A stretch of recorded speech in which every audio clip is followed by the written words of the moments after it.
Shalom, selamat sore adik-adik siswa YPDPA yang saya kasihi.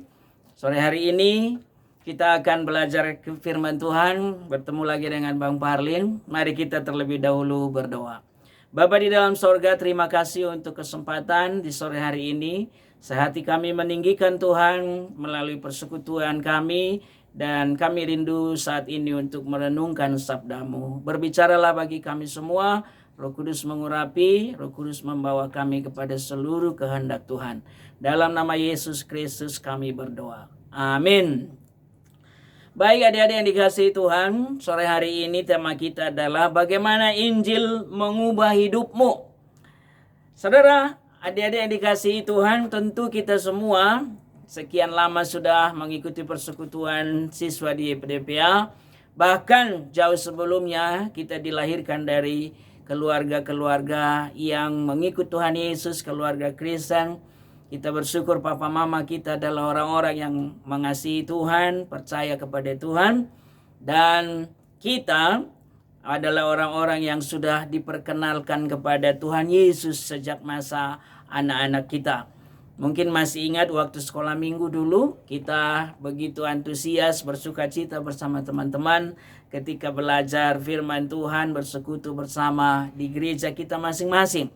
Dan satu hal yang sangat penting adalah ketika kita menjadi seorang Kristen, sesungguhnya kekristenan kita tidak boleh hanya sebatas kekristenan karena keturunan, karena tradisi, karena kita dilahirkan dari keluarga Kristen, lalu kita menganggap otomatis menjadi orang Kristen. Tidak.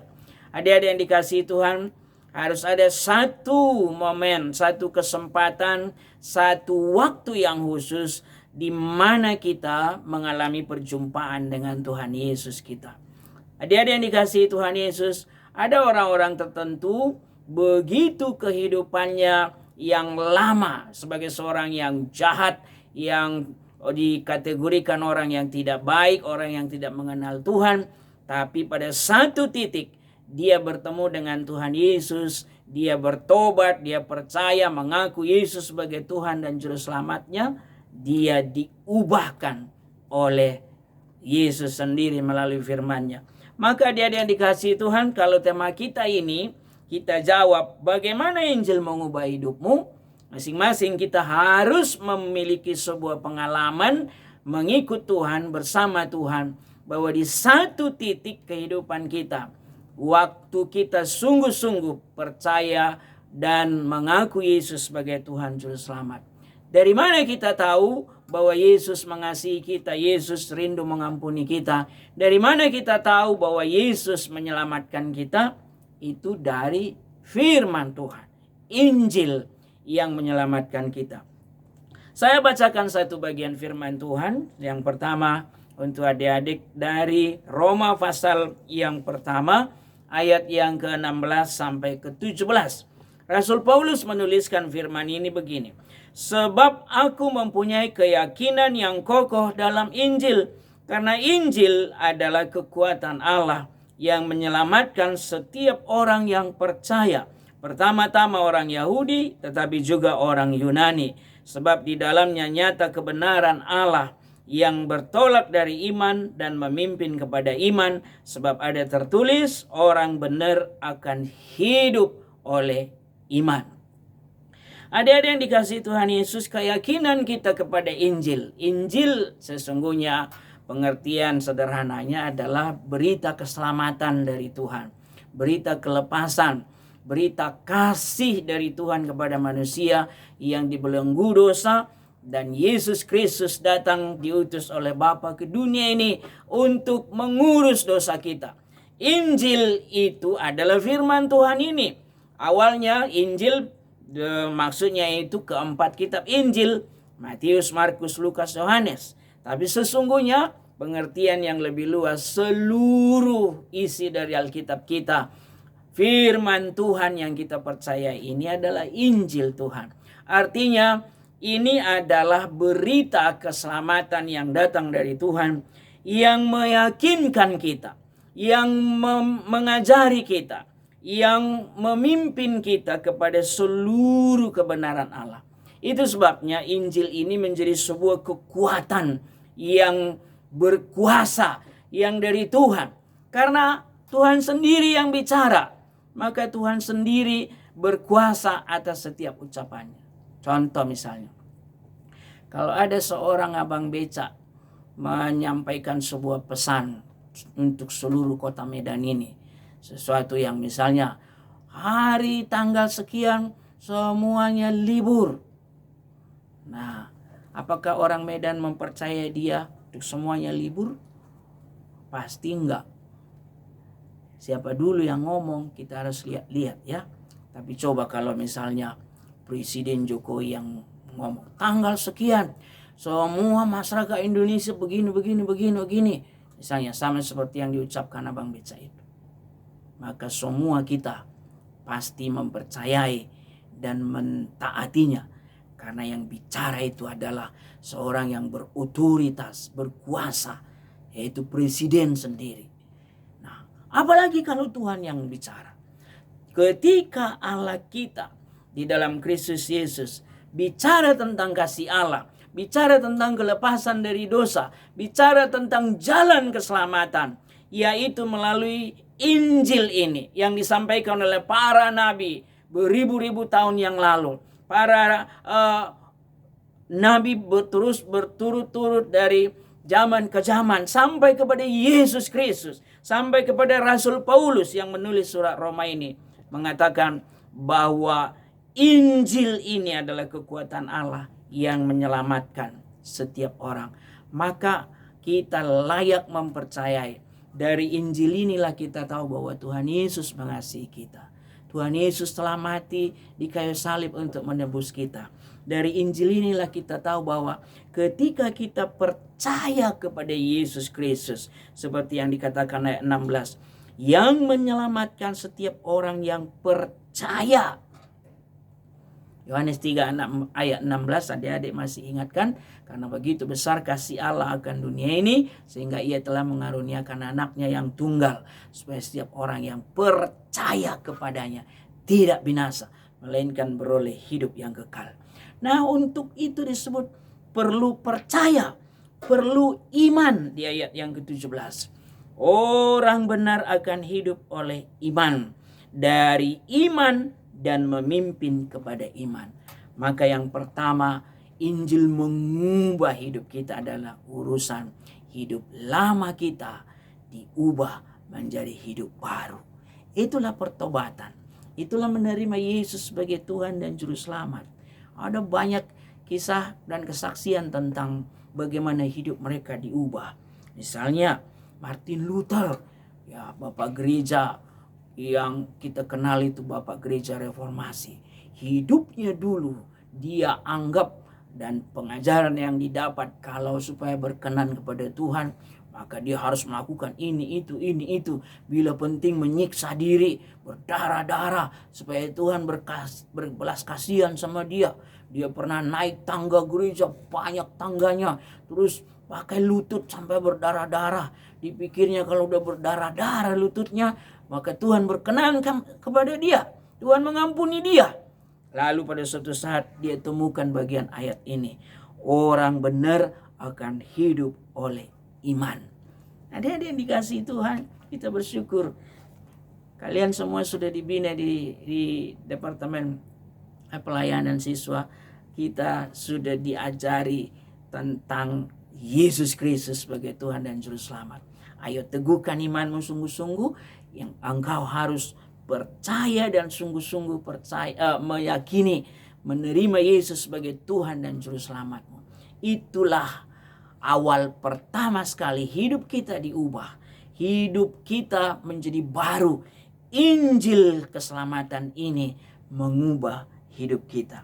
Di dalam kebenaran Allah dan anugerah dari Tuhan Yesus itu kita sambut dengan iman. Sebab di dalamnya nyata kebenaran Allah, ayat 17, yang bertolak dari iman dan memimpin kepada iman, seperti ada tertulis orang benar akan hidup oleh iman. Teguhkan imanmu dan Imanmu harus terus bertumbuh, semakin dewasa, engkau akan semakin mengerti betapa ajaibnya anugerah Tuhan. Itu yang mengubah hidup kita untuk seterusnya. Maka kalau kita sudah bertobat, Roma pasal 12 ayat yang pertama, ini juga ayat yang sangat terkenal. Adik-adik, saya bacakan kepada kita Roma 12 ayat 1. Karena itu saudara-saudara, demi kemurahan Allah aku menasihatkan kamu supaya kamu mempersembahkan tubuhmu sebagai persembahan yang hidup, yang kudus, dan yang berkenan kepada Allah. Itu adalah ibadahmu yang sejati. Apa yang berubah lagi di dalam hidup kita setelah kita bertobat percaya Yesus Kristus? Sekarang sama seperti yang diminta Rasul Paulus, serahkanlah seluruh tubuhmu kepada Tuhan Yesus. 3 kriteria adik-adik. Persembahan yang hidup, kudus, berkenan kepada Allah. Maka sejak kita bertobat, fokus hidup kita sekarang menjadi hanya kepada Tuhan Yesus. Dunia kita tinggalkan. Cara-cara berpikir yang tidak benar kita tinggalkan. Itu sebabnya ayat 2 dikatakan, janganlah kamu menjadi serupa dengan dunia ini, tetapi berubahlah oleh pembaharuan budimu, sehingga kamu dapat membedakan manakah kehendak Allah, apa yang baik, yang berkenan kepada Allah, dan yang sempurna. Perubahan di dalam pola pikir. Orang dunia tidak memikirkan hal-hal yang kudus, hal-hal yang suci, hal-hal yang benar.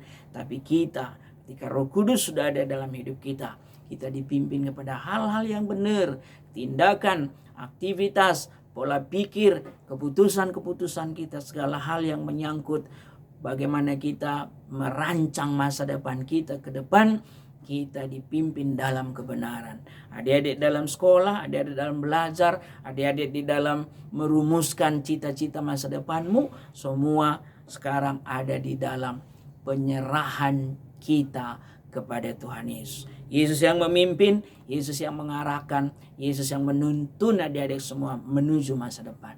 Maka sekarang fokus hidup kita bukan dunia ini lagi. Bukan apalagi yang ditawarkan oleh dunia ini. Kesenangan, hal-hal yang sifatnya memuaskan hawa nafsu. Hal-hal yang sifatnya kepentingan diri sendiri. Bukan. Sekarang kita berubah dari Injil ini dan pertolongan Roh Kudus, pertolongan firman Tuhan yang kita pelajari setiap hari, dibentuk kita sedemikian. Fokus hidup kita sekarang menjadi kepada Tuhan Yesus. Adik-adik yang dikasihi Tuhan, maka tunjukkanlah perubahan di dalam dirimu. Di dalam Efesus pasal 4, 22 sampai 24 dikatakan, manusia lama kita tinggalkan, kita hidup sekarang dalam manusia baru, dibaharui di dalam roh, dibaharui dalam pikiran, memiliki gaya hidup kudus. Teman-temanmu di sekitarmu mungkin mengajakmu untuk melakukan hal-hal yang tidak kudus, hal-hal yang tidak benar, hal-hal yang menyimpang dari ajaran Alkitab kita, firman Tuhan. Tapi kita punya satu format, satu jalan kebenaran sesuai dengan firman. Hidup kita semakin dibentuk oleh Tuhan. Yang ketiga, yang terakhir, setelah kita menyerahkan hidup kepada Tuhan, sekarang dikatakan firman Tuhan ini akan terus beroperasi mengubah hidup kita di dalam segala hal. 2 Timotius 3 ayat yang ke-16, firman Tuhan ini sangat terkenal. 2 Timotius 3 ayat 16, adik-adik, firman Tuhan katakan begini, segala tulisan yang diilhamkan Allah memang bermanfaat untuk mengajar, untuk menyatakan kesalahan, untuk memperbaiki kelakuan, dan untuk mendidik orang dalam kebenaran. Firman Tuhan ini semakin dalam kita pelajari, kita pahami, semakin banyak kita mengetahui dan menghayatinya, semakin banyak kita menerima firman sebagai kebenaran yang mengubah hidup kita. Dari firman ini sama seperti Timotius, anak rohani dari Rasul Paulus itu. Timotius umur yang sekitar 14 tahun. Dia sudah seorang yang sudah sangat matang, dewasa secara iman. Umurnya memang masih 14 tahunan, tapi dia sudah dipercayakan Rasul Paulus untuk memimpin, menggembalakan jemaat di Efesus. Satu kota, adik-adik. Rasul Paulus sudah mempercayakan tugas yang sangat besar kepada Timotius untuk menggembalakan jemaat, memimpin jemaat di Efesus. Umurnya baru 14 tahun. Adik-adik coba cek umurmu berapa. Kira-kira ada yang sama dengan Timotius kira-kira? Tapi Timotius sudah berani mengambil sebuah tanggung jawab untuk hidup dalam kebenaran, melakukan kebenaran, bahkan mengajarkan kebenaran, menjadi teladan bagi banyak orang. Itu sebabnya bagi Timotius, firman Tuhan setiap hari dia baca, dia pelajari, dia renungkan, dikatakan bermanfaat untuk mengajar, bermanfaat untuk menyatakan kesalahan, bermanfaat untuk memperbaiki kelakuan, bermanfaat untuk mendidik orang dalam kebenaran.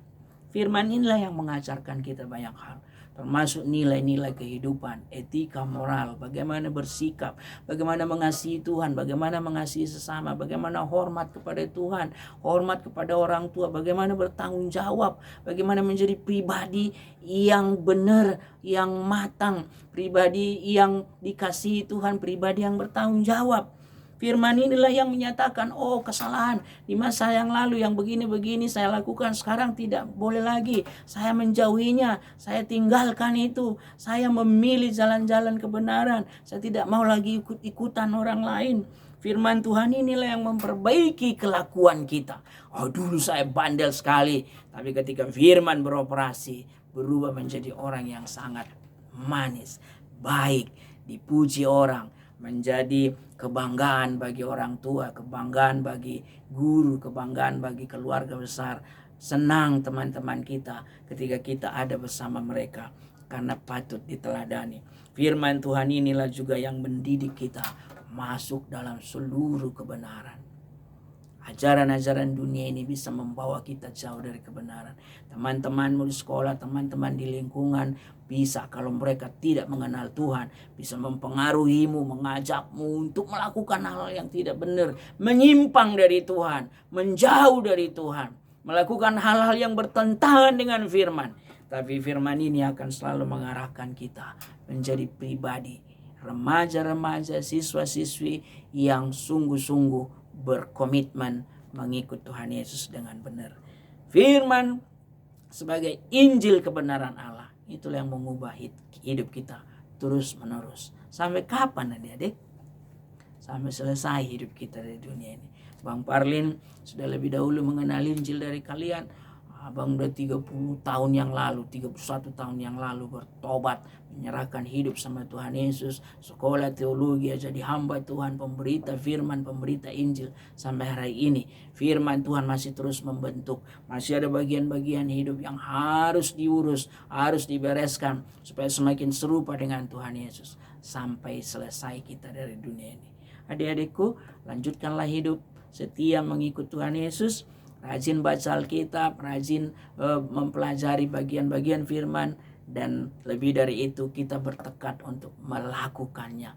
Firman menjamin kita adalah orang-orang yang berbahagia kalau kita melakukan firman Tuhan di hidup kita sehari lepas sehari.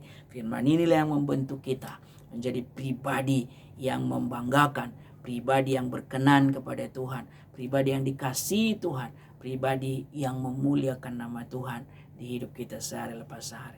Orang tua, orang-orang yang mengasihi kita, orang-orang dekat, bahwa pembina-pembina rohani kita, sahabat-sahabat kita pasti memperoleh berkat. Ya, mereka bangga memiliki seorang sahabat, memiliki seorang anak, memiliki seorang adik rohani yang sungguh-sungguh telah diubah oleh Tuhan. Sedikit demi sedikit, tapi kita menuju kesempurnaan di dalam Kristus. Berubahlah terus, jalani hidup mengikut Tuhan Yesus sampai selesai dari dunia ini. Amin. Mari kita berdoa.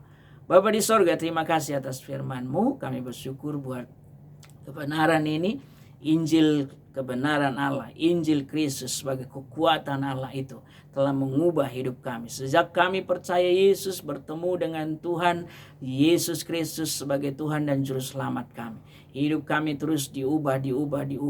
sampai kami menyerahkan hidup seutuhnya pada Engkau. Firman itu beroperasi sedemikian setiap hari, membentuk kami menjadi pribadi yang semakin berkenan kepada Tuhan. Lanjutkanlah Tuhan, bagaimana Engkau boleh semakin membentuk adik-adikku, siswa-siswa ini di dalam masa muda mereka saat ini. Mereka boleh memilih jalan-jalan Tuhan, memilih kebenaran, bertekad dan berkomitmen untuk mengikut Tuhan Yesus seturut dengan Injil kebenaran. Terima kasih Bapa. Kami bersyukur atas waktu di sore ini. Berkatilah kami semua dalam semua aktivitas. Adik-adikku yang sekolah dari rumah, urapi mereka dengan kuasa-Mu. Beri mereka hikmat dan sukacita belajar. Dalam nama Yesus Kristus kami berdoa. Amin.